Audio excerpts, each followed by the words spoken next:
Hello students, welcome back to CBSE corner. आज हम बात करने वाले हैं असर्शन एंड रीजन वाले क्वेश्चन की, और इसके लिए हमने आज चैप्टर लिया है आवर एनवायरनमेंट। चलिए स्टार्ट करते हैं। सबसे पहले असर्शन एंड रीजन में आपको क्या देखना होता है, तो सबसे पहले है आपकी डायरेक्शंस कि उसमें क्या दिया है, तो उसमें क्या क्या देता है तो वो समझना है। उसने कहा है in the following questions a statement of assertion is followed by statement of reason, mark the correct choice as.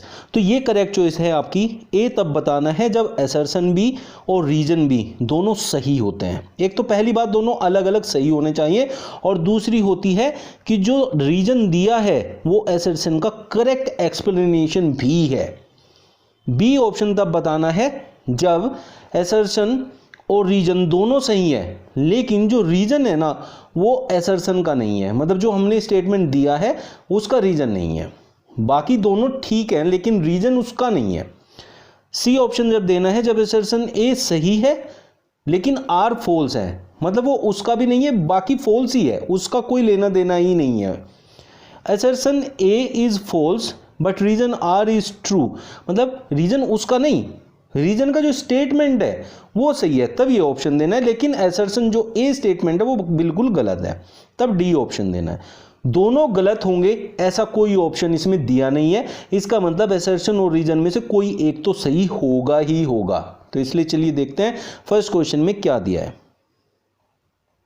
Herbivorous are called first order consumer, ये असर्शन है, मतलब उसने अपनी बात बोली है, और उसका रीजन दिया है कि tiger is a top carnivorous, तो इसमें ये बोला है।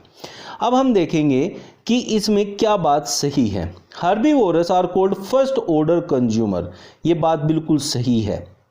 क्यों सही है?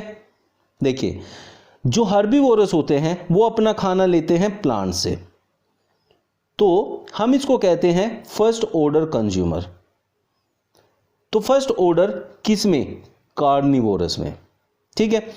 तो लेकिन जो हमारा टाइगर है वो टॉप कार्निवोर इसलिए बोला जाएगा क्योंकि उसको कोई और नहीं खाता है फूड चेन के अंदर, तो इसलिए वो टॉप कार्निवोरस में आएगा।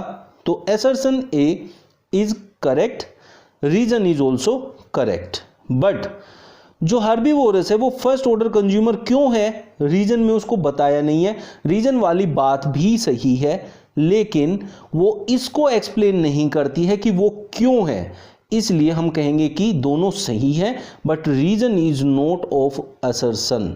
तो उसके लिए हम बी ऑप्शन को देखें, तो हमने देखा both assertion A and reason are true, ये ए और आर दोनों ट्रू है, लेकिन जो आर है वो करेक्ट एक्सप्लेनेशन नहीं है असर्शन ए का, तो इसलिए इसका आंसर होगा बी। तो ऑप्शन बी हमें यहां पर लगाना है। Flow of energy in a food chain is unidirectional, ये बिल्कुल सही बात है। जो एनर्जी का फ्लो होता है वो एक ही डायरेक्शन में होता है। जब एक कोई काम एक ही डायरेक्शन में चलता है, वापस नहीं हो सकता, रिवर्स नहीं होता है, उसको कहते हैं यूनी डायरेक्शनल। तो एनर्जी जो है वो हर एक स्टेप्स में फूड चेन में एक ही डायरेक्शन में जाती है।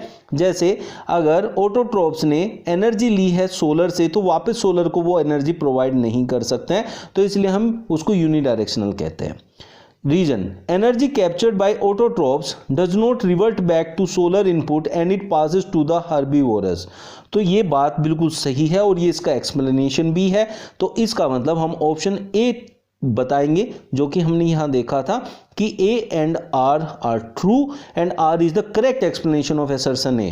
तो इसका मतलब ये बात सही भी है और रीजन जो है वो भी सही है और वो इसका रीजन है जो ऊपर है, तो इसका मतलब option A is your answer. First trophic level in a food chain is always a green plant. Green plants are called producers. देखिए इसमें क्या कहा है कि जो फर्स्ट ट्रॉपिक लेवल है किसी भी फूड चेन का वो ग्रीन प्लांट होता है, ये बिल्कुल सही बात है। इसीलिए उनको प्रोड्यूसर भी बोला जाता है क्योंकि वो सबसे पहले लेवल पे आते हैं, जो कि एनर्जी लेते हैं सोलर से, मतलब सन से, और खुद का खाना प्रोड्यूस करते हैं, इसलिए उनको कहते हैं प्रोड्यूसर्स। तो दोनों बात सही है और रीजन भी सही है, और रीजन इसी का एक्सप्लेनेशन है। So we can say that A is your answer, जैसे पहले वाले में डिस्कस किया था।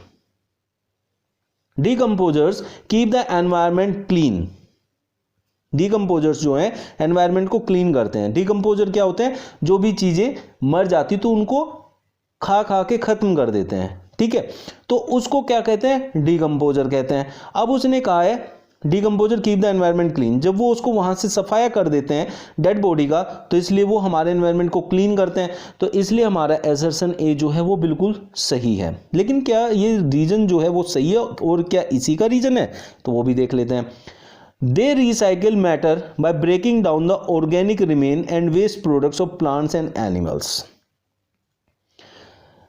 तो ये बात क्या है कि वो कह रहा है कि they recycle matter by breaking down the organic remains, जो ऑर्गेनिक रिमेन्स होते हैं उनको ब्रेक डाउन करते हैं। तो इसलिए ये बात भी सही है और ये इसको दर्शाता भी है, क्योंकि वो dead remains of the other organism जो होते हैं उनको डिकम्पोज करते हैं, मतलब उनको खत्म करते हैं। तो इसलिए ये इसका एक्सप्लेनेशन भी है। तो हम कह सकते हैं your answer is a. The concentration of harmful chemicals is more in human beings, ये असर्शन है। जो हमारे हार्मफुल केमिकल्स हैं वो हर एक लेवल पे, जब हम ऊपर ट्रॉपिक लेवल पे जाते हैं, हर एक लेवल पे बढ़ता जाता है और हम सबसे ऊपर होते हैं, तो इसलिए हमारे अंदर केमिकल्स की जो कंजम्पशन है वो सबसे ज़्यादा होती है। तो इसलिए ये बात बिल्कुल सही है। Man is the apex of the food chain, ये बात बिल्कुल सही है और इसी की वजह से, हमारे सबसे ऊपर होने की वजह से ही हमारे पास कंसंट्रेशन सबसे ज़्यादा होता है हार्मफुल केमिकल्स का। सो असर्शन ए भी सही है, उसका रीजन भी सही है, तो दोनों सही है और ऊपर से वो उसका रीजन भी है। तो इसलिए option A is your correct answer. इस तरीके से हमें इसका आंसर देना होता है। तो आप लोगों ने देखा कैसे हम इनको कर पा रहे हैं। आज का ये वीडियो कैसा लगा आप लोग जरूर कमेंट बॉक्स में बताइए, और जिन लोगों को सारे चैप्टर्स के असर्शन और रीजन के क्वेश्चन चाहिए वो मुझे कमेंट बॉक्स में लिख सकता है। आज का वीडियो बढ़िया लगा है तो लाइक जरूर कीजिए, बढ़िया नहीं लगा है तो डिसलाइक कर दीजिए, और जिन्होंने मेरे चैनल सब्सक्राइब नहीं किया प्लीज कर लीजिए। बड़े काम की वीडियो मिलने वाली है आने वाले टाइम के लिए। मैं आप लोगों को एश्योर करता हूं कि मैं आप लोगों को सारे वो क्वेश्चंस दूंगा जिससे आप बोर्ड में मैक्सिमम मार्क्स स्कोर कर सकते हैं, 80 आउट ऑफ 80 भी स्कोर कर सकते हैं अगर आप सही तरीके से मुझे फॉलो करेंगे। तो चलिए मिलते हैं नेक्स्ट वीडियो में न्यू ट्रिक्स और न्यू क्वेश्चंस के साथ। Thank you.